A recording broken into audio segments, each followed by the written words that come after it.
Friends, అందరూ టమాటా చట్నీని రకరకాలుగా చేస్తుంటారండి. బట్ నేను ఆఫ్టర్ మ్యారేజ్ పాతకాలం పద్ధతిలో మా అత్తగారి దగ్గర నుంచి నేర్చుకున్న రెసిపీ మీకు నేను చెప్పాలనుకుంటున్నానండి. సో టమాటా ఇలా ఉండాలండి, బాగా పండకూడదు, అలానే బాగా కచ్చగా ఉండకూడదు. ఇలా ఉంటే ఏమవుతుందంటే టమాటా పచ్చడి టేస్ట్ బాగా వస్తుందండి. సో మనం ఇలా మధ్యలో కట్ చేసుకొని ఇలా మధ్యలోకి ఒకటి కట్ చేసుకుంటే సరిపోతుందండి. మరీ చిన్నగా కట్ చేసిన అవసరం లేదు, ఎందుకంటే వీటిని మనం బాయిల్ చేస్తాం కదా.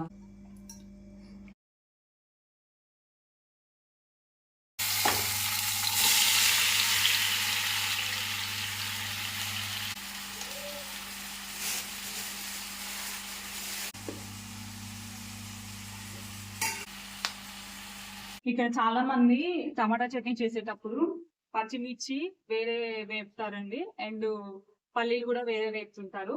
ఇలా వేపకుండా కూడా ఈ టమాటాతో పాటు పల్లీలు పచ్చిమిర్చి వేసి కూడా మంచిగా వేయించి చేసుకున్నా కానీ పచ్చడి టేస్ట్ గానే వస్తుందండి. ఫస్ట్ 1 minute వరకు స్టవ్ ని హై చేయాలండి. హై చేసి కొంచెం ఇలా కలుపుకోవాలి. ఒక 1 minute వరకు హైలోనే ఇవి మంచిగా బాయిల్ అవ్వనివ్వండి. ఆఫ్టర్ 1 minute తర్వాత మంచిగా ఇది కలబెట్టండి. కలబెట్టిన తర్వాత ఇప్పుడు స్టవ్ ని స్పిన్ చేసుకోండి. స్పిన్ చేసిన తర్వాత దీని మీద మనం ఒక ప్లేట్ పెట్టి ఒక 15 minutes వరకు మంచిగా బాయిల్ అవ్వనివ్వండి.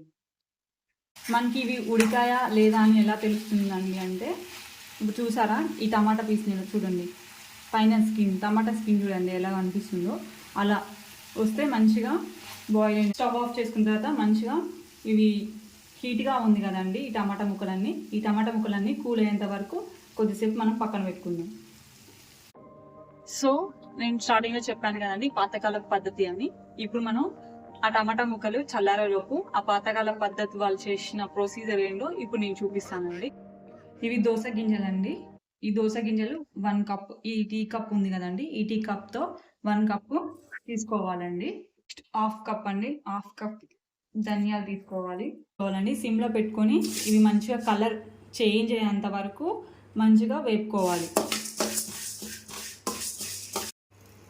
సో ఆ 2 మంచిగా వేగిన తర్వాత మిక్సీ జార్లోకి తీసుకొని దీన్ని పౌడర్గా ఫామ్ చేసుకోవాలండి.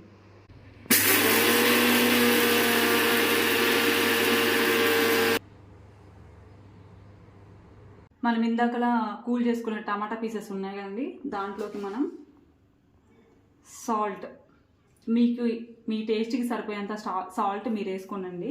నేనైతే ఇక్కడ 1 spoon వేస్తున్నాను సాల్ట్, 1.5 spoon వేస్తున్నాను. అండ్ కొత్తిమీర కూడా ఇందులో వేసి పడితే టేస్ట్ మంచిగా ఉంటుందండి.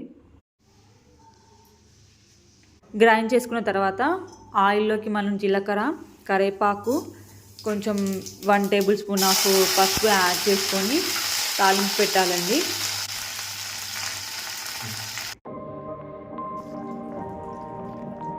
ఈ తాలింపు పెట్టిన టమాటా చట్నీలోకి మనం ముందుగా ధనియాలు, దోస గింజలు వేయించుకొని పౌడర్ చేసుకున్నాం కదండి, ఆ పౌడర్ని ఇందులోకి యాడ్ చేయాలి.